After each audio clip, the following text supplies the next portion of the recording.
Welcome to Earworm Podcast, episode number 4, where this time we're going to try to shed some light on one of the most misunderstood topics in all of audio, compression.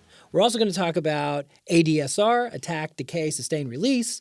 We're going to talk about decibel levels. We're going to talk about hearing. We're going to talk about protecting your hearing and all kinds of interesting things in between. We really went off on a tangent last week. We did. Like, we fully intended to do this episode. Yeah, we did.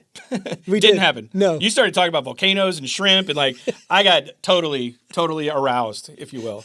So Nice. Getting into it. Yeah, getting into it. So it really will come down to, can you hear compression? Maybe we'll reference some specific recordings, albums, or individual tracks. In the thick of things, you don't really want to hear compression unless you want to hear compression. Does that make sense? In other words, it can be an effect as much the same way that a distortion pedal can be, or a delay pedal, or anything else. It can actually be an effect if you choose to do that. If you don't, then you don't want to hear it. You want the music to be able to breathe. Yeah, if you're using it as like a compressor limiter, it's best for the engineer. You wouldn't even know that it happened, right? Yep. It's like you don't even know that it was there. Yeah. So my understanding, and this is the I got my notebook out. I'm learning today. Right. Lots of things. Hat. I am the student today, and what I understand about compression is when you have a wavelength, right? And that is your typical sound, the way that it is communicated, whatever spectrum that it is on, the sound. And there are peaks and there are valleys. Highest of the peaks can clip out your speakers, can cause distortion, etc. You have inaudible bass that is way at the bottom, different and really, really low frequencies. And basically what a compressor does is it takes the waveform and it actually kind of squishes it to a tunnel so it stays within a certain parameter. Is that right? Yeah, that's a good way of thinking about it. I mean, most people, like a layman, might describe it as, and I've heard it described this way before, which is it makes the loud parts quieter and the quiet parts louder. Gotcha. That's the end result in the way that we psychoacoustically perceive it, but that's not really what the circuit is actually designed to do. And it's insane because, and I've been in music for a long time, I've used compression pedals on my guitar. Yeah. Several different ones. And I'm like, that one sounds better. I have no idea what it's doing. And I've used it on effects for tracks before and backing vocals, all kinds of things, and never really thinking about it. So I think this is really interesting for me. So to get into it, history, right? Mm-hmm. So 1937, FDR created the FCC. It was the Communications Act of 1934, basically to standardize. Oh, it was in 1934 or 1937? Did you say 34 is when the FCC was created. Okay. And that was in order to standardize a lot of things, whether it's the volume that's going out, the amount of power that the station is emitting. Controversially, some would say there's a content piece to that. We can maybe familiar? touch on that on another episode because that's a whole other conversation. But over a period of time, we had all of these transmit operators that were working at the radio stations, and you always had to have this one person, and sometimes several, because how large radio was at the time. Yeah. Radio was the medium. There were very few TVs in 1934, and a lot of people, most of what they got was either at a live thing, a newspaper, or all of their entertainment was coming from the radio. And in fact, we're doing a radio show right now. Yeah, digitally. Yeah. But at that, in 1934, so that all standardized, and so you had all this labor that was being spent for these transmit operators, and then you were getting varying degrees of style and what the transmit operator would decide makes the most sense. So they were never really able to standardize it until 1937. Western Electric puts these giant refrigerators in each of these radio stations, the 110A, that was able to limit and compress the signal before it went out to be able to stay within the guideline. Yeah, and it is. And just to draw a little bit of a nuance on that point is that there's a difference, and we'll get to this later on, between what a compressor and a limiter is. Sure. Even though it's the same type of procedure, there's a very clear line of demarcation that makes something go from being a compressor to a limiter. Maybe this is where we start.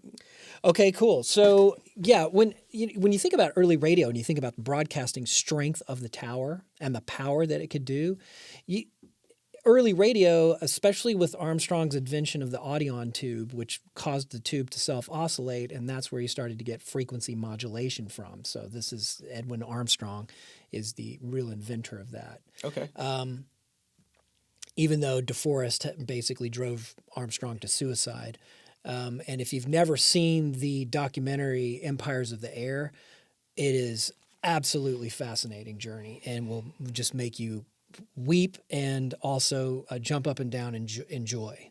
But it's fantastic. The development of RCA and the whole tube, and it's amazing. So when these early radio stations actually started to broadcast, the idea was like, well, what's your footprint? I mean, how far can you go? Now, there's an old ZZ Top song, me being, a good old Texas boy and loving, me some Billy Gibbons.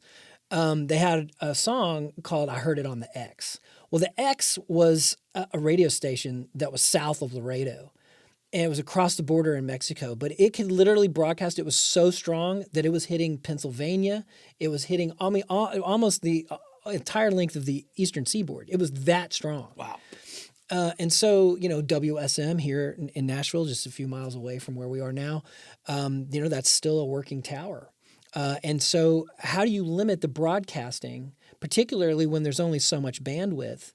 What is 95.5 in Nashville as opposed to 95.5 in Little Rock or 95.5 in Dallas or 95.5 in Tulsa? They're not the same radio station reboosting each other.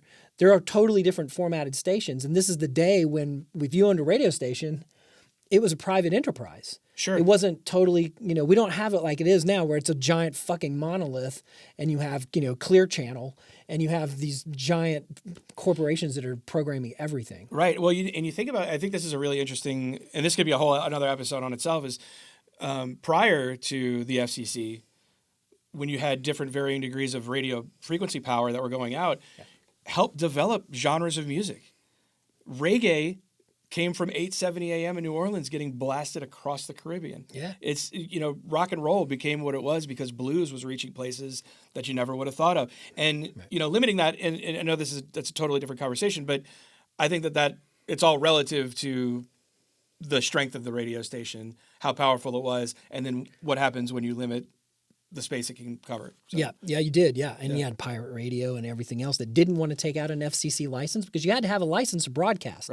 Right? The government needed to know where these transmitters were, not only so they could control this new market in much the same way that we're trying to put our arms around AI going, okay, who's got control of what, and is there overlap, and are we causing more confusion and doing more harm than good? Right. So radio was very much that way.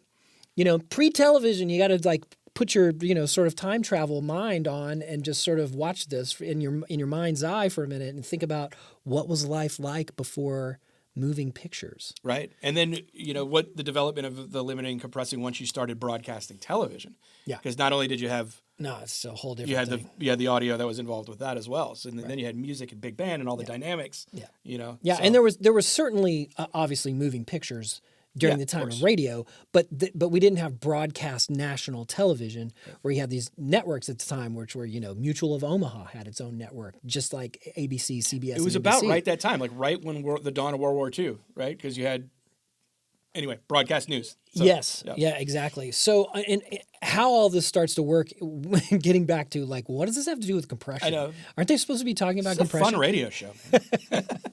But we like to be thorough. Yeah. So I think what ends up happening is that the FCC steps in. They basically say, look, we need to make sure that, listeners can have a very strong signal in the sense of no matter where they are within a given radius to the broadcasting tower itself. So we need to make sure that they are going to be able to hear it well, but we also need to make sure that it's not going to just be overly loud, that it's going to sound noticeably different from another station that may be on a different dial, a different frequency. So this was a way that they could kind of homogenize things. Now, here's one of the things that we are going to be talking about later, which is the loudness wars, right? It's basically that we went through this in the 90s and in the 2000s, late 90s and early 2000s, up to about 2010. We got into the same thing with radio where people started mastering their final tracks louder and louder and louder. And the thought was, and they were able to game the system for a while, which was it was a competitive advantage because when you put your song on the radio, it sounded louder. And to the relative listener, louder is better, right? And it would make more of an impact. People would pay attention to it more, which would translate into record sales and so on and so forth. Turns out it didn't really happen quite as neat as they envisioned it. And it actually led to some really horrific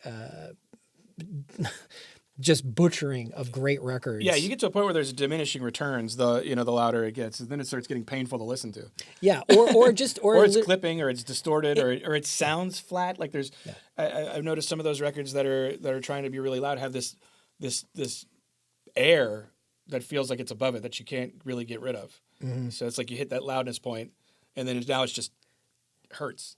It does hurt. Well, it's because there's no real dynamic reduction in range. So this is kind of a you pointed out to me last week. We were listening to a particular record from early 2000s, something like that, and I had never heard it the way, because it's done by a very great producer. The recordings are great, the engineering, everything's great, but the way that it was put together, there's something wrong. Yeah, it's hard to pinpoint, at least for the layman. Yeah, well, and hopefully I'll be able to shed some light on that, because it's important that we understand what's going on and how we ingest, music.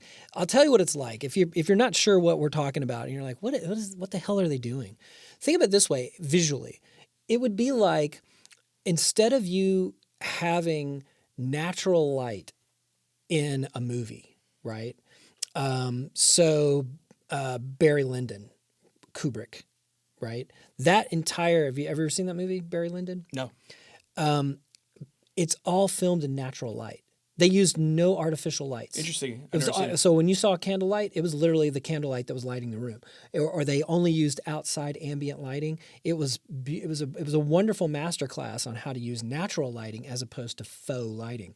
Well, imagine if everything that we saw in a movie, like let's say you wanted to go see something that was visually shot in a wonderful thing. I'm thinking of like 1914. I'm just picking a movie at random, right? Or think of Kurosawa, think of Ran, or you can't use Citizen Kane because it's monochrome, it's black and white. But just think of some great movie that you love that's in color, Star Wars. Okay, let's do Star Wars. Imagine... I agree. It's my favorite movie of all time. 1977, the OG. New Hope, right? Blue Harvest. Yeah, I'm in. And the original cut. Yeah. Sidebar, what the fuck? Why do they have to keep butchering all the Star Wars franchising by adding extra shit in the background? The technology just wasn't where it needed to be when we made the original one, so we just kind of took the vision, and it's like, dude, you got older is really what happened. Yeah, and you got scared. And you wanted to play with it too much. And I think he started listening to critics, which if he did that, he would have never made the movie. George Lucas, we love you. But honestly, I'm just going to be the first guy. Let's just start a petition right now. Earworm is where it starts, right? Episode 4, we're going to start a petition. Bring back the original theatrical release of Episode 4, Star Wars, 1977 cut. I was recently at Half Price Books, and they had the original cut trilogy, and I didn't pick it up, and it was like $12. I don't know why I didn't buy it. I was like, I have it on Blu-ray. Right. So it's got all the extra monsters and flyovers and the different explosions and Greedo shooting first. Yeah. I don't know. Anyway. I want to. Okay. Well, anyway, we digress heavily. Yeah. But with natural light. So imagine Star Wars, but instead of being the colors that they were all like neon, super bright. Imagine it was just shot in a Tokyo tattoo parlor with lots of neon signs. It would lose its effect. That's essentially what happens in audio when we over-process and over-compress files. Yeah. We do exactly the same thing. And it can get tiresome to the ear and just in the same way that if you see so much of the same color, the entire color spectrum neoned out and blasted at your eyes, after a while your eyes get tired. Yeah. Same thing with our ears. Yeah. Right? So that's where compression really starts to come in. So back to radio days, we're trying to figure out like what's the standard. And they had to play with it a little bit before they kind of dialed it in. Last time I checked, this is going back into the 90s, the standard FCC regulation was it needed to be followed 2 limiters in series, so it means one going into another instead of parallel, which would be 2 units at the same time. This is like you take whatever audio. So imagine, you've got Death Cab for Cutie and it's going into a limiter at 16:1 ratio, followed by another 16:1 ratio. And that would sort of shave all the hair, all the bark, all the sort of moss off the tree. And it would essentially shoot out a beautiful piece of pulp at the end. That's really interesting to me. I didn't assume, and this is assumptions, right? I don't know these things, but didn't assume that they had a specific frequency guideline. I thought they just cared about the outcome of what was being put out. But technically you have to use these limiters at these ratios for this. Yeah. Okay, interesting. But it's full bandwidth in the sense of frequency. So it'll go from 20 hertz to 22K, right? That's the range of human hearing. Right. Now in the digital world, they'll be much higher than that. But that's only because when you sample something, you have to sample it twice to get a full picture at the very least. Right, and even then it's rough, and we can get into sampling and bit rate and all the other kind of cool. Whole shit, other episode. Yeah. But that's essentially what compression was doing. At that point, it was at such a high ratio that it was a limiting sort of procedure rather than compression. So let me just define that really quickly before we do it. The difference between a compressor and a limiter is this: if it's over 10-to-1 ratio, then that means that for every 10 decibels that it goes over a certain threshold point, the net outcome of once it goes through the compressor, it will only raise 1 decibel, right? Okay. So that's squashing audio heavily. So if it's over 10-to-1, it's considered to be a limiter. If it's less than that, then it is a compressor. Interesting. So you'll see like a classic piece of gear as 1176. Well, if you look at what it says compressor/limiter. Right. It's because it's going over a 10-to-1 ratio.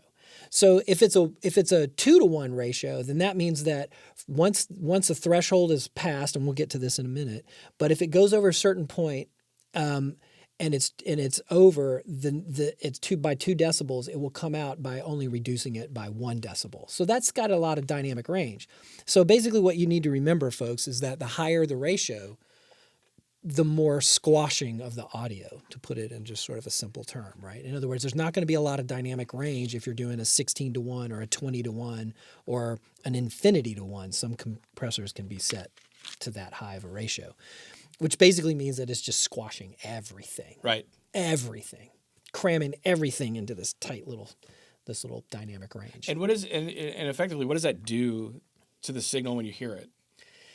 It makes it sound like there's no quiet and there's no loud. So like imagine if you were, I was thinking of, in my mind, I'm just thinking of XTC's song off their album Drums and Wires called Complicated Game. And the whole thing starts where Andy Partridge is like, to the little to the right, and the band's super, super quiet. But by the time you get to the end of the song, he's just like screaming about it, saying, so it's a really cool song, but it's a huge dynamic range. What that would sound like if it was totally compressed is that all the quiet spots would sound exactly as the same loudness as when he was screaming. Right. And I've listened to some records that, you listen to the performance and it's so good, but it doesn't have anywhere to go. Yeah. It's just stuck. Yeah. Right. Yeah. You get to the end of the verse and you're like, I can't wait for the chorus to hit. This is going to be monumental. And then it happens and you're kind of going, oh. Yeah. Oh. It didn't it's really underwhelming. Affect me. I think I was listening to the Mars Volta this lifetime. This week, this year, I always listen to the Mars Volta. But as manic as their music is they are the loudest and the quietest band, and they capture that so well. When you think that there's nowhere to go, they actually get there. Yeah, it's wild. Well, in classical music and film and television music, and big band have a huge dynamic range. Yeah, jazz, bluegrass, a lot of acoustic-based music is going to have a massive amount of inherent dynamic range. Here's where you can normally do it. So, folks, you've all had this phenomenon, right? You're watching a TV show, and then they break to commercial, and all of a sudden you're like, "Holy Christ!" Like this, sham wow, right? You see whatever cheesy ass commercial that's on there. You know what I mean? And it's really, really loud. That's because you've been sitting for X amount of minutes in this program that has a wide range of dynamics where things can get very quiet and they can get very loud, when they're sneaking around an apartment building and then all of a sudden gunfire erupts and then there's a huge car chase. That's a huge range. Yeah. But when you're going in and you're being subjected to, some type of big pharma ad with, smiling people, and then the next one is a, drizzling cheese pizza being ripped in half in slow motion, and it's all raw, and it's just and you're going, Jesus, why can't, and people started to try to come up with, you remember when the TVs would auto they would and reduce that totally the volume. wrecked all kinds of settings It too totally- when you were watching stuff. yeah. But I remember watching Lost, and that was like a big thing. Yeah. Because Lost was such a rangy type show. That's right. I mean, amazing. It was a medical drama. It was a cop drama. It was a lot of dramas. It's a lot. But they were actually on a beat. Yeah. But were they? So, right. but I remember watching Lost, and that was one of the biggest things. It's like the commercials were so loud during Lost because the baseline of that show is always a little bit lower, so you could get those big swings in drama. Yeah, and it impacts us. I mean, we need to have dynamic range just to make sure that we understand the difference between something that's very heartfelt and tender and something that needs to have a lot of volume behind it. Right. So when we over compress something and we limit it, then that's exactly what we're doing. We are limiting the dynamic range, and by doing that, the quiet parts sound as loud as the loud parts. Right. You just homogenize everything into this just sort of experience. And that's essentially what the loudness wars were for radio in the late 90s and early 2000s. Yeah, things got boring. Yeah, everybody's Louder is not necessarily better. But it is, because we pay attention to it, right? Sure. We're biologically programmed, Okay. right? If someone screams, that's different than somebody goes, "Hey, tiger, watch out." You know what I'm saying? Right? And so we naturally kind of pay attention to that. And so it plays into those primal wired involuntary mechanisms of how we divert attention. Right. We know the squeaky wheel gets the grease. The quiet ones don't. Mm-hmm. Right. So louder is better in that sense, but not in a long range term of evaluating something objectively, and certainly not a long term passage of music. Okay. Yeah. Well, so that's kind of like a little bit about the history and where we are with broadcast and viewership, etc. When is a compressor used as an effect? Yeah. Because I have it in my guitar pedals. Right. I have a compressor. Yeah. Who doesn't? Makes my guitar sound cool. Yeah. Yeah. Well, and that's what makes the funk guitar really sit in the pocket, Definitely because it's does. so compressed that when you really spank the strings, it just sits there and it's like this beautiful just groove. Yeah. Well, let's talk about what compression is. Let's talk about the parameters of compression. Because here's the thing: if you understand what compressors do, then you know how to use them more effectively. Right. And then you have the option of being able to go, hey, you know what? I want to use this as an effect here, or I just need to tame something that is just a little bit loud.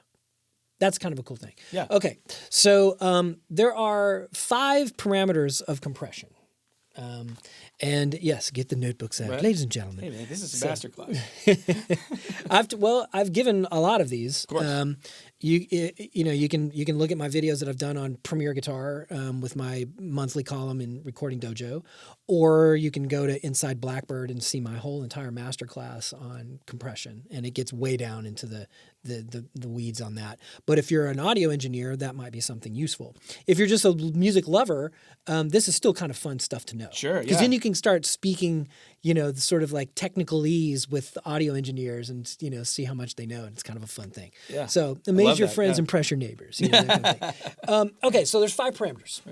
So I call it TAKAR. And TAKAR is basically, no, it's not Conan's I was going to distant say, cousin. it sounds like TAKAR the Destroyer. I know, right? We're going to the castle of Krull. Yeah. Yes. What was the old Jack Kirby comic book that had I'm gonna forget it now. Iraq? No, it's not Turok. That was the dinosaur hunter. Right. Khazar, maybe. Khazar, Yeah. right, That was yeah, one. yeah. Anyway, TAKAR sounds like TAKAR. a Jack Kirby character. Yeah, right. Maybe that's the reason why I was able to kind of formulate it to begin with. But it was never really taught to me. And when I first started to understand compression, particularly as a musician and a recording engineer and producing, I was like, I don't understand what this is doing. Like, and to make matters worse, no 2 compressors have the same user interface.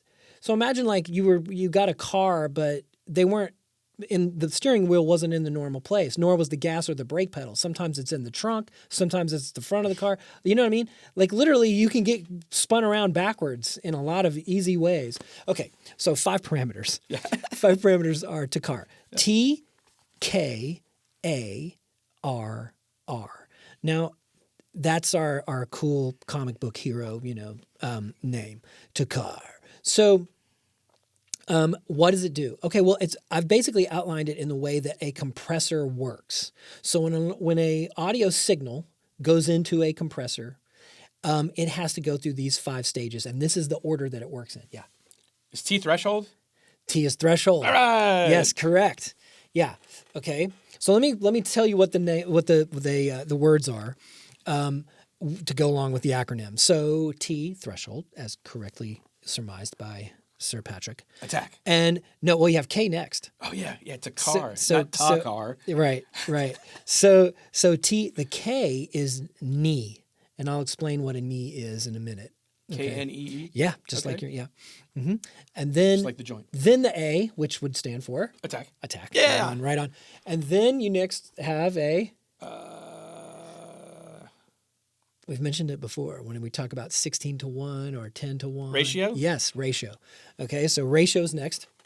And then finally, the release. Release. In other words, when the compressor actually stops working. Yeah.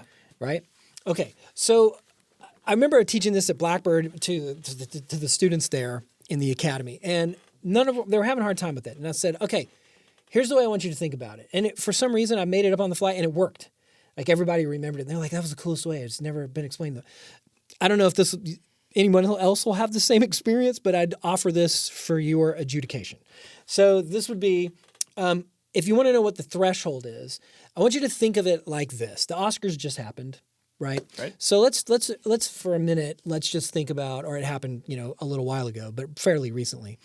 I want you to imagine that you have won the Oscar. And you're making your way off stage, whether they kicked you off the stage or lowered the mic or, started playing the music and dimmed the lights. Anyway. Or dropped the mic down in the middle of the guy talking. That was hysterical. That was awesome. Yeah. It's just sort of like, that's the ultimate. That's literally the mic drop. Yeah. All right, well, anyway. So let's say that you've been shepherded backstage, and now what do? The first thing that you do after you win an Oscar, you got to go back to the press tent. Yeah, you got interviews and you got interview, right? Everybody wants pictures and the whole. Okay, so you're being shepherded down this. Let's imagine that we're being shepherded down this hallway. All right, and finally the guy goes, yeah, it's just down at the end of the hallway, where we see a doorman behind some velvet ropes, and there's a closed door, and you know that the press room is inside there. This is your threshold.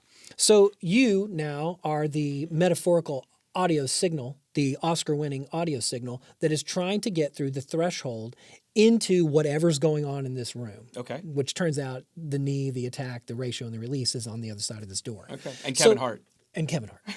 Somehow he's always there. It's just always there. He's always there. Never know when he's going to pop up. Yeah. And he can get into places. Right, exactly. Love Kevin Hart. Yeah. So when you open up the door, how easily that door opens is your threshold. So if the bouncer is there and he's like, you've got to hold up your Oscar, so he's going to let you into the frickin' room. What a great ID. Right? Yeah. That's a tight threshold. That's like only Oscar winners are going to get behind this door, right? So if you're an audio signal, that's like it's set very high, so chances of the audio getting into the compressor are not very good. Right. Right? Makes sense. Right. Yep. So if you want to get through the door, now let's say that guy, instead of being a diligent bouncer, was like totally hammered because he's been drinking all day and so many people have, come by. He didn't just care anymore and he's passed out on a stool and the door's wide open. Well, that's a very low threshold. That means anybody can get in. Like no form of ID, like come one, come all, block party, right? Okay, that's low threshold. So the next thing that happens as soon as you get through the door, so you have a high threshold, a low threshold, or you tailor make it to anything in between, depending upon the audio that you're trying to compress. As soon as you go through the door, what's next in our thing? We have tequila. Yes. Okay. Exactly. So think about that as being like, what's the attack time? Okay. All right. So here's what we have. Now you may go, wait, Brian, you left out a letter. You left out K. You left out knee. Okay. I'm going to blend this together because as the door is opening, the door can either open like it can open as you start to walk through it, almost like you don't have to break stride. That's a soft knee. Okay. That means that the audio coming into the compressor is gently let in. There's nothing that's kind of blocking it in a way. If it's got a hard knee, it's basically like the door, almost like some of those trap doors in Star Wars when they press the button, it's like, and it closes almost immediately, like within a microsecond. It's that fast. You know what I mean? Yeah. Yeah. So that would be a very hard knee. So that means that once the audio goes past the threshold, the knee swings open really quickly. So the audio enters into the compressor full force. So is the attack a measurement of the knee? The attack, the amount of attack is the amount of knee is the towards hard or towards soft. It's related to the attack. Okay. It's related to the attack. So the attack time is, now let's imagine that the knee was a soft knee, and so that meant that as the audio got closer to this proverbial threshold door, the door started to swing open as it started to enter. Now, once it enters into the room, which is now we're entering into the compression circuit, right? Because we've exceeded the threshold, valve, and the knee has eased us into the room. Now the attack comes in. So what could happen immediately, you mentioned tequila, would be a beautiful hostess of some sort comes up to you immediately and goes, tequila? Yes. Right? Okay. Yep. Or maybe they're so damn busy that you got to just like walk around the room for a minute and just go, where the hell is the drinks? Like, I don't know, where's my tequila, right? That whole thing. That would be a slow attack. Okay. Right? You're the audio signal, you're just milling about in the room and nothing's happened to you yet. So the idea is you need customer service. So if you want a really fast attack, someone's going to be with you. As soon as that door opens, there's a lady there standing with your tequila going, hi, welcome. Congratulations on winning. Here's your tequila. Right. That's fast attack. Okay? The next part of that is the ratio. And the ratio basically says how much of an impact are you going to have on this environment. Okay, so how much of the audio is going to be affected by the compressor? Now it's working. It's gone through the threshold. It's gone past the little knee, which moved seamlessly with an attack. And now the compressor is going, how much do we want to squeeze this guy? And this is a measure of how much paparazzi runs up to you to exactly. take your picture? Yeah, that's your effect, okay. Right? It's how much it's affecting you. Yes. And then finally, you get tired of the paparazzi and you're just like, I got to get the hell out of here. You're looking for the exit, and that's the release. Once you leave the room, you've been released. Okay. So that's the cutoff. That's a very long-winded way to explain. It's a great analogy. But it's sort of like, so it's kind of a cool thing, right? And so TAKAR is that threshold, knee, attack, ratio, and release. I know how I like my compression.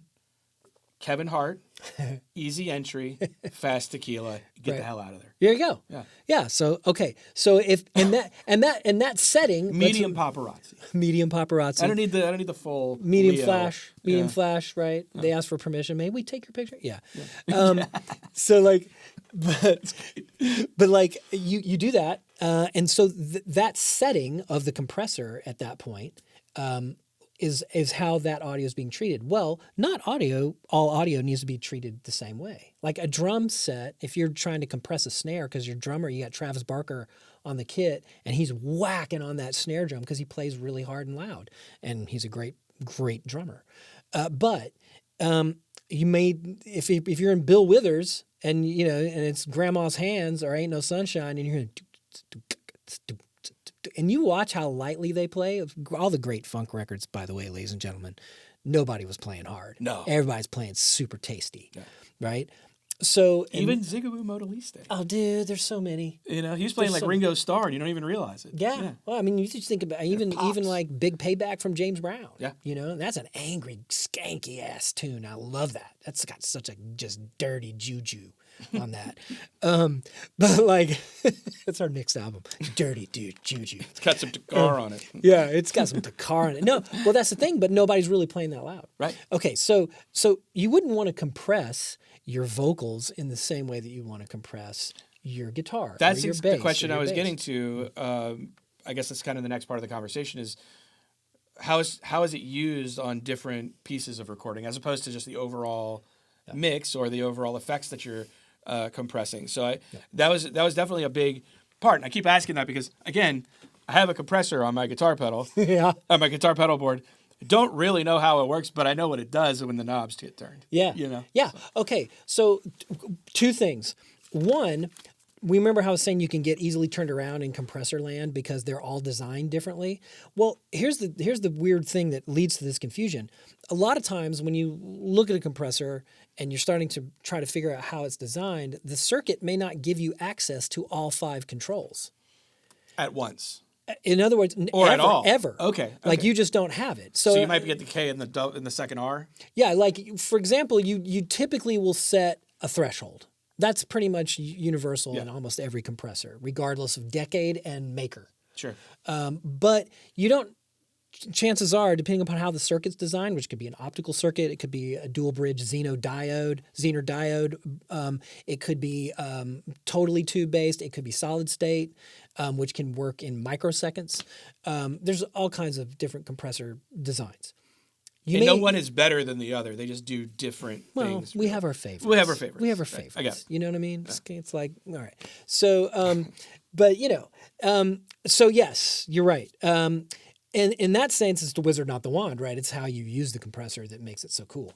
But once you know that, you don't necessarily have all 5 parameters at your disposal. So you may work on a tube-based compressor, like a classic one is an LA2A, which is based off the gate stay level, which comes right out of the radio days, right? Of releasing a signal off of a transmitter tower and putting it out into the wild. I think I have an LA2A guitar compressor pedal. Right. Okay. So they make one, right? They do. Okay. I think I have that one. Yeah. Universal Audio makes it. Universal Audio. I have a Keeley one too. But the LA2A is a tube-based. Yeah. Man, you want to talk about expensive? I mean, they're like $6,000 now. Yeah. For a rack unit. Oh yeah, I've seen them sold. And the vintage ones are 20, plus, depending upon which one you get. And they're hard to get. Like even the new ones, they're only making a few every month or whatever, so you rarely even see them. Yeah. And that's vacuum tubes, and then they've recreated the original circuit design. On that one, because it's an optical based compressor, you don't have control over the knee, you don't have control over the attack, or the ratio, or the release. You just basically can let signal into it like a threshold, and then after that, you have a makeup gain. Right. So let's talk about this. Remember when we were talking about... We'll link it in the show notes. Every compressor that we talk about today, we'll link in the show notes. Yeah. So people can go and you can look, shop, Yeah, whatever. you shop. Yeah, great. And the plugins are as good, especially Universal Audios. They are as good as the real ones. And believe me, I've worked on all of them for years. Does it not have that 1% difference? Not anymore. That people chase? Because I was always told that plug-in compressors and a lot of effects that have an outboard counterpart, they're always going to be off by like up to 1%. And it's that 1% that all the engineers and producers are chasing. I totally disagree. Is that a myth? I totally disagree. Yeah. But it is a myth. Yeah. It's a gear sluts myth. Yeah. Because most of those guys didn't have multiple units that they could compare to. I had the good fortune of being at Blackbird for 8.5 years. All the greatest gear in the world is at Blackbird. And it wasn't one of it. I mean, most studios might have one or two. Blackbird had dozens or more. Yeah. And I got to know all of those. And sometimes I would bring them home on the weekend and bring them here and just listen to 2 different units side by side, even consecutive serial numbers, and they didn't sound the same. And what's crazy is the ones at Blackbird is like they have such a history now. You have ones that the Smashing Pumpkins have used on guitars, and you have like it's just crazy. What a catalog there. Yeah. Oh man. I mean, it's still the greatest studio in the world. Period. I think so. There's great. This studios. One's pretty good. I like this one. I like mine. This is kind of like the Millennium Falcon for me. Yeah. Yeah. It's very comfortable. It's sometimes you got to elbow it but it works. But I got it where it counts. But you know where to elbow it. That's the trick. Exactly. So. It's right. But to get back to that, I can't tell the difference anymore. In the early days, 15 years ago, almost 20 years ago, you could tell the difference between a Waves 1176 plug-in. And the digital just got that much better. It's so good now. I remember there was a time, when I was coming up as a guitar player that we looked at digital effects as garbage. We were like, it's got to be analog. Right, yes. It's got to be a tube screamer and a DD6 or a DD7, whatever it is that you were using. But now it's just totally not the case anymore. It's actually more efficient. It's more efficient and really more reliable because I've had, Fairchild 670s, which is a holy grail compressor. Yeah. This is a 67-pound compressor that weren't, made very many of them. And we should do a whole episode on the Fairchild. It's fantastic. We will. But this is a $500,000 compressor. Wow. and I've had it bite me in the ass. Why? Why is it $500,000? Well, it's another episode. Okay. Another episode. Yeah. But that's been modeled by pretty much anybody that's starting to make compressor or plugins that were compressor based. They've all want to model a 670 compressor. Okay. And it's sort of like, well, which 670 are you modeling? It's the same way with guitars. It's like no two Les Pauls sound identical. Not every 59 Les Paul, ladies and gentlemen, right, of course, is worth $1.5 million to $2 million. Well, it is on the marketplace, but I'm saying they don't sound the same. Yeah. They don't sound the same. Every single one sounds different. Some have more magic. You can find a 60 that sounds better than a 59 or a 58 that sounds better than a 59. I've personally can attest to that. Yeah, we will do several episodes on guitars in general. Yes. But in that era, the mid 50s to like 1970, every single guitar that came off the line of Gibson was a different guitar. It just felt like every single one of them either sounded different, played different, looked different, etc. Yeah, and Martins were the same way, particularly when you got post-war years. Not to digress. Or Fender into post-CBS years. Oh, yeah, this post-CBS up to 1963, kind of into 65 because we were still using old parts. But in 1965, that definitely changed Fender. The early Fenders were just so nasty. Yeah. So nasty. Yeah, I mean, for me, for what it's worth, for me, 1960 is like my favorite year for Fender. We are going to across get the board. Way off. I know we are. We're going to get way off on Fenders. But when we get, yes, I look forward to that. but honestly, maybe we'll bring Joe or somebody, Joe Glazer or someone. Oh, he'd be great. Yeah. But anyway, so back to compressors. When you're dealing with all of that, you may not have control over all 5 parameters. This is where we got off to. This is where we jumped off. Yeah. I'm bringing this back. I'm landing the plane. Bring it back. So essentially, you may not have control over all 5. So you need to know, well, what's the circuit?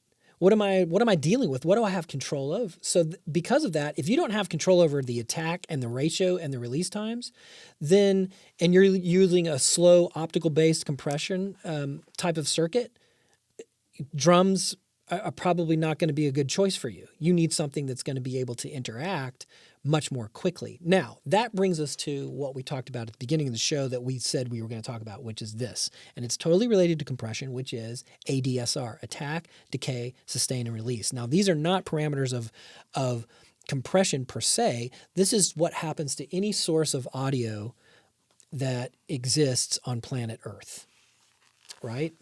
So, when I snap my finger, that had an attack, a decay, a sustain, and release. It just happened so fast that it sounded very, very just like momentary, just like that was it, right? Yeah. But the same thing, that exact same envelope is what we call it, is what can you apply to if you stroked, you strummed a guitar, or you hit a note on the piano, or you smacked the snare drum. It's all got this attack. And then it has a very slight decay, and then there's a steady state point of a sustain, and then a release of the sound. And it could be in microseconds, or it could be really long. It's exactly what I was going to ask you. So yeah, okay, cool. So it totally depends on the sound source itself. Well, you got to remember, when that audio information goes into a compressor, we need to tell the compressor, hey, this is a quick sounding waveform that's coming in, and it's past the threshold, so we want you to work on it. So if you had a snare drum, and somebody was hitting a snare drum, and you had a very slow attack, the snare drum's going to be come and gone out of the room before anybody goes, "Where? I got his drink. Where is he?" Right? The paparazzi comes and you're not there. You've already left. Yeah. You pulled a full Sean Penn. Right. So that's kind of the idea of it. So you need to be able to tell the compressor what program material you're putting into it. Fascinating. That all of that makes I'm totally like seeing it now. Like I'm seeing the waveforms in my head and what it's doing. Yeah. When you and there's an control art. Those different things. There's an art to it. So as we get more experience as engineers, we not only can you start to hear compression, because compression is hard to hear. It's based on how the ear perceives loudness over time. This is not a math equation. It's sort of like it has everything to do with context and the physical passage of time as how our ears regulate what's loud and what's soft. And we talked about that a little bit in the last show when I mentioned threshold shift, and we started getting into loud decibel levels on what's painful, what's not, right? That kind of thing. Why we get tinnitus and the ringing in our ears, right? Our ears are not great judges at decibels exactly. Right. You know and what I mean? and it is the one thing that you as a human and your senses use to measure those things. Yeah. Yeah. Yeah. But we can't measure in a quantitative way. Correct. Right. But we know. Yeah. Yeah. Right. And right. We need to use. We've all been in a concert where your whole body is rattling. Totally. You know. Yeah. And you've left a concert with your ears ringing. So most people, I hope most people have had that experience. But, Yep. Yeah. Yeah. Totally true. I remember going to a bass boss demo for the first time and not thinking about loudness and what it's doing to my ears or whatever. And I just remember going into that room and the bass was so low that you heard it, but it felt like my soul was escaping my body. Yeah. And then once it started coming back, then my soul came. I felt like at one point I was looking at myself. Interesting. Listening to the speakers. That's wild. Yeah. That's wild. So. I love that. Transportive. Yeah. Or transportative. I don't know. Transportative. We'd have to look that up. Anyway. I'll take either. I'm going to make a word. One of those two. Whichever one does. Transportative. Transportative. Yeah. Transportative. Well, so, yeah. So as we get into that, that's what we have to program our compressors to be able to do, right? And ADSR is another whole point. That's how synthesizers work. You have an oscillator, it makes a noise, and then you start putting an envelope on it with an attack and a decay and a sustain and release. And based on how you set those parameters and you mix other cool elements in there, you start to get these cool, swimmy, beautiful synth sounds. And we'll have a whole episode on synths. Sorry. But getting back to compression. So now we know how compressors work. Let's talk about something that, if you're still with us, you're going to really want to check this part out, which is the loudness wars, right? How does compression get applied to an overall mix? In other words, an entire song as opposed to individual instruments or musical elements within it. How does it get, because do they compress it at the end? Yeah, they do, totally.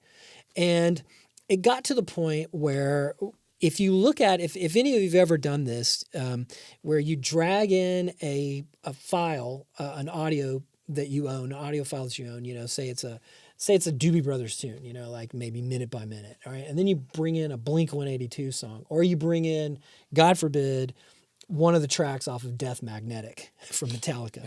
I love, the album's good. It got such a bad thing because it causes ear fatigue, because that's the winner of the loudness wars, turns out, is Death Magnetic. There's no album that is compressed more heavily. Same time in a lot of ways. It's They kind did. of a winner and a loser in a lot of ways. Yeah. And Andrew Sheps, said this as well. He's like, I won that war. And it wasn't a war that he was really wanting to fight. He was conscripted into it because that was what the label was demanding in the band, and also the zeitgeist at the time, which was louder is better. So Death Magnetic is technically the loudest record.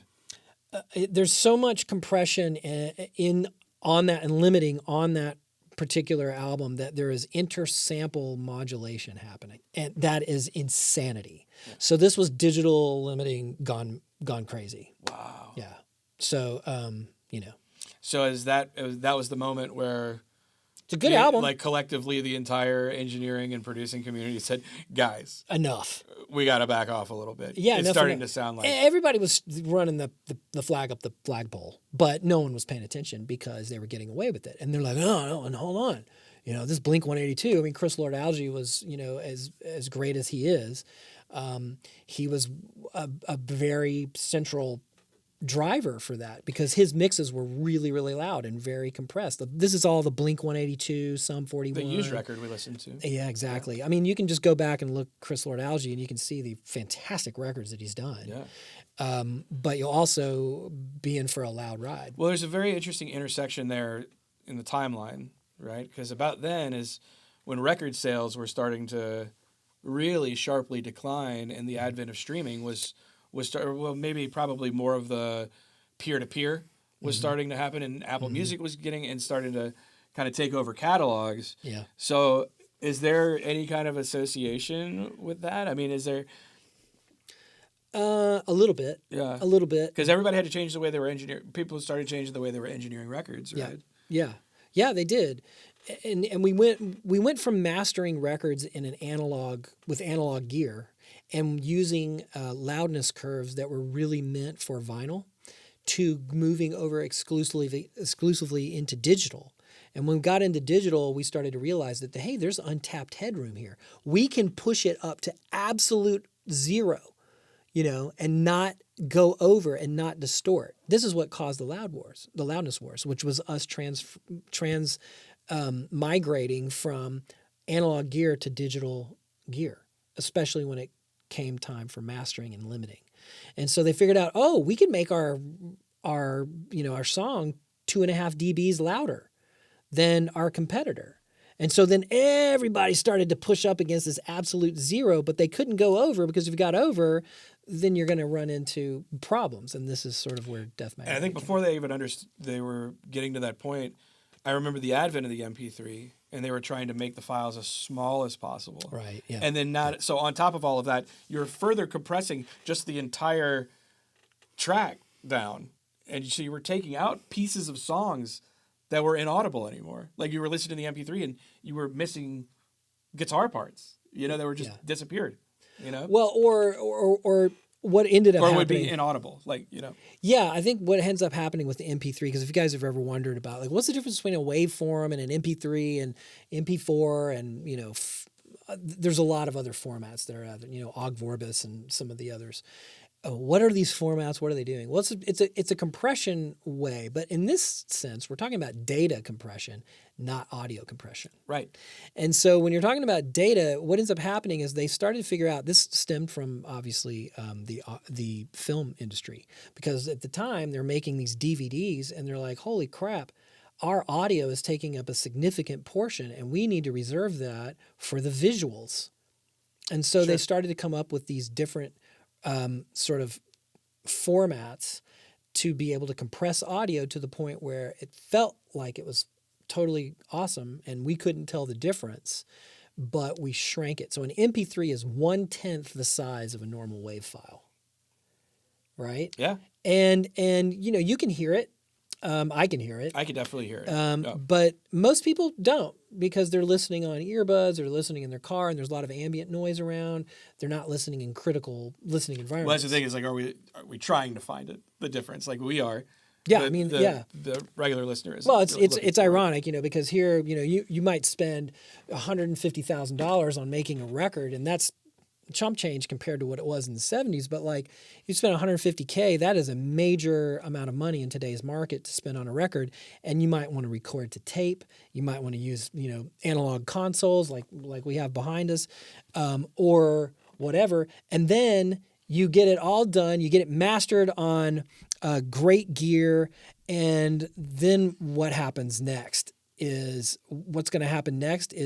you're going to basically have I totally lost my train of thought. That's falling. That's why I know that. I like over a period, I was like, wow, that microphone went really far down. There, give it a good. It's cool. Okay. So, where were we? Oh, so basically what ends up happening is you spend all this money using all this great outboard analog gear, tube amps, tube microphones, you do all this other stuff, and you got this amazing sound, and you record it at 192 kilohertz, 32-bit floating point, which basically has the dynamic range that would cause you to die. It's like 148 decibels theoretically that could do, and that is a huge dynamic range. Reference episode 3 Krakatoa if you're not sure what that is. But you know what I'm saying? Yeah. So holy shit, they're doing all this amazing stuff. You're spending all this money on it, and then you get it mastered. And then what's its deliverable? It's going to some service that's going to present it and push it out to their listening in MP3. Right. What did we just do? And I think people have gotten hip to that too. I think that has affected the industry of record production. How much can people put out? I mean, you can you make a great record at home. 100%. If it's going to be put out on that kind of format, it's like you 100%. Don't need to go as deep. Yeah, 100%. But no value judgment on it. I mean, in the sense of what's right or wrong. It's just like if you're moved by a piece of music, it doesn't really matter how you recorded it. But there are people that really want to get the best quality. To me, it's sort of like if you went out and you saved up your ducats and you're like, I'm going to buy this Lamborghini, or a Ferrari, whatever, right? And just pick your favorite model. I'm gonna use the Enzo. You buy a Ferrari Enzo for $6.5 million or something, and then what do you use it for? You just basically use it as a golf cart. and you just drive on the fairways just to go from hole to hole, right? That's essentially what's happening in an audio way. You know what I mean? It's like, holy shit, it's capable of so much more. So yeah, that's essentially what started these loudness wars, and it got super, super competitive. So Death Magnetic, let's just kind of like, just give homage to Death Magnetic. The record from Metallica, Death Magnetic, I think is a solid record from Metallica. I just can't listen to it because it hurts my ears after a while. It's so granulated that it just doesn't feel real to me. It's almost like pixelated in a way, for lack of a better word. Like you're not seeing things in beautiful high def. It's just totally granular and pixelated. That's what it feels like to me, and it's really loud. So for those of you who want to have a at-home test, I would say do the following thing. Go ahead and go pick out, let's do What a Fool Believes from the Doobie Brothers. Or do Hotel California from the Eagles. Just the single. You don't have to do the whole album. And then listen to it for 30, 45 seconds. And then go and get a Blink-182 song like All the Small Things or What's My Age Again. And listen to it. Don't adjust your volume at all. Just listen to them back to back. And you'll get an idea of what I'm talking about with loudness wars. Because the Doobie Brothers are going to be much more quiet. And, of course. But here's the weird thing. If you want to turn it up and you want to listen to it really loud, you can, and it won't tire out your ears. Why? Because there's dynamic range. There is quiet and loud.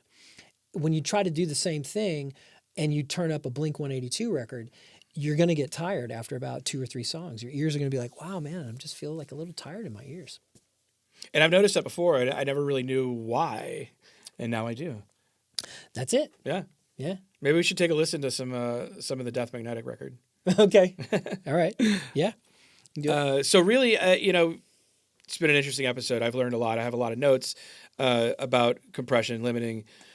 Really, I think that one of the things that, like you were saying, the ear fatigue, right? Or going to a concert and it's loud and you hear that ringing, or a volcano erupts and kills everybody in its path. Ultimately, it's like, how do you protect your ears from those moments where, you turned your radio, it was really loud because you were cranking the Doobie Brothers, and then you turned your car on and Death Magnetic was in the rotation, and it just blows out your ears. There's a lot of things, very delicate instrument that you're dealing with. And I've had my fair share of ear issues throughout my life. Right. So I'm very keenly aware of protecting my ears. I always wear on my keys, I have earplugs. Yeah. What are some tips? Maybe that's just the conversation that we end the show with is what are some things that you can do to protect your ears? Yeah, ladies and gentlemen, the keys to this is not medical advice. We are not qualified. Only. We are not doctors, even though we play one on TV. Yes, the best gift that you can give your spouse, your children, is a trip to the audiologist and get in-ear molds made of your ear. Because from there, you can actually order perfectly fitting ear molds that will reduce, full bandwidth, will reduce the decibel levels of your environment. This is totally different from going into the bathroom and wetting some tissue and then jamming it down in your ears. I do not recommend that. That just makes you feel like you do when you have a head cold. Right. Right? Everything's just plugged. You can't hear the highs and the sizzles and the whole bandwidth that we're used to hearing. But when you get filters and you have in-ear molds, you pop in these filters and you can literally order sets of filters like, this is a 25 dB reduction, this is a 10 decibel reduction, and so on and so forth. And you can just pop them in and out or leave them in and then just have them on you. So anytime you go to a concert or you're around a loud environment, maybe you go to the shooting range or you're around, fireworks or anything that's loud, ambient noise, loud in a restaurant, whatever it is, you pop them in. I think people would be surprised of how much dangerous audio there is just in everyday life when you're walking around. Yeah. You don't even think about it, But the other thing is, now because you have you have your AirPods and everything else that have noise reduction in them, and it'll alert you and say you're in an unsafe environment, for sustained activity. You don't want to do this. You can hurt your ears. if anything else, put your earbuds in and just have it do that and just have noise cancellation. Yep. And I've definitely used them for that. Yeah. Before. Because when things are loud, we get confused. Yeah. It is a traumatic experience for us. There's a reason why when you're lost and you're driving your car, what's the first thing you do? Turn the radio down. Exactly right. Right. Yeah. Or you tell everybody else in the back, shut up. Everybody shut up. Yeah. Right? Hold on a second. Right? I got to think. It's hard to think when people are screaming or there's lots of ambient noise. So having some way to quiet it down will help. You can also hear things better in a way when it's in a much more tolerable range. So if you go to a loud concert and it's just off the chain volume wise, you put these in and you're going to enjoy the show. And then when you pop out, you're going to notice that everybody around you is screaming. Yeah. Right? When they're trying to talk to each other. Yeah. Because they've got total threshold shift going on and Yeah. they're just, that's normal volume for them. And you're just like, wow, this is crazy. But then you can put them in. So, so we do that. I have mine on me anytime I know I'm going out or whatever, I just pop them in my pocket and I've got them on my person. And they're not expensive. They might be $50. You can get them for less. Sometimes if you want to spend more, you can.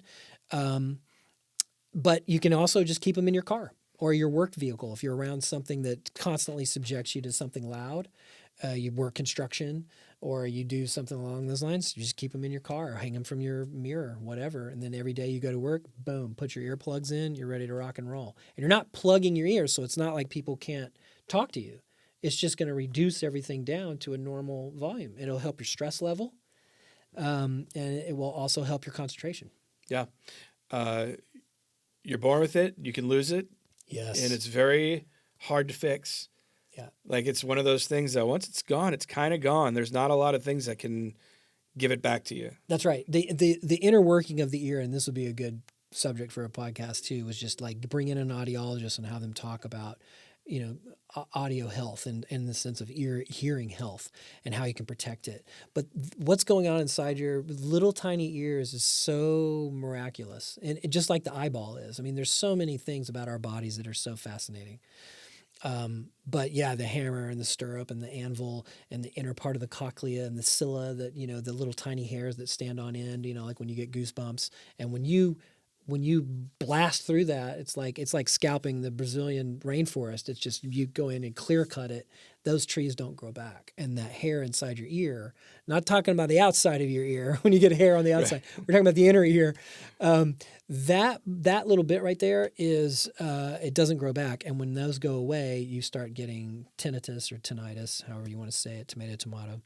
And you can get a lot of other inner ear problems, balance, Meniere's disease. We have these little crystals inside of our ears, and when those crystals break off, you can get vertigo instantly. It's happened to me. Wow. Yeah. When did that happen? It happened about 10 years ago. I was down at the end of my street. My kids and I were going out to lunch. It was a Saturday morning, and at that time they were little, 6 and 8. And I would take them to the bookstore, and we go get a Thomas train, and we go hang out and just eat Mexican food and and we were on our way. And I just turned right onto Concord Road, which is a larger street with more traffic. And as soon as I turned right, one of these little crystals broke off in my ear, and my whole world just started spinning. To the point where I didn't know if I was on the road or not. And I immediately pulled over and just sat there. And my kids were back, they're all harnessed up in their car seats. And they're like, Dad, what's wrong? And I'm like, I don't know. And I didn't know if I was having a stroke. Sure. There's how do you know? An aneurysm. Yeah. I didn't know. I was so freaked out. And I was just like, I just sit there. And the whole world was hard spinning. Yeah. Not like drunk, not like anything else. This was like the galaxy was moving. It was that heavy. And finally it calmed down after about 10 minutes, and I was getting really nauseous. And then I called my mom and I was like, what's going on? Has this ever happened to me? And she's like, yeah, it happens to people sometimes, but there's these little crystals that break off. Yeah. It's amazing how much of your equilibrium is dictated by your hearing. 100%. Everything that goes on in there. So yeah, it's amazing. Well, thanks for sharing. Likewise. Thank you for all of the notes. Yeah. It was a really interesting conversation today. I'm looking forward to the next one, and we'll catch him in a week. Yeah. Catch you in a week. See you next time.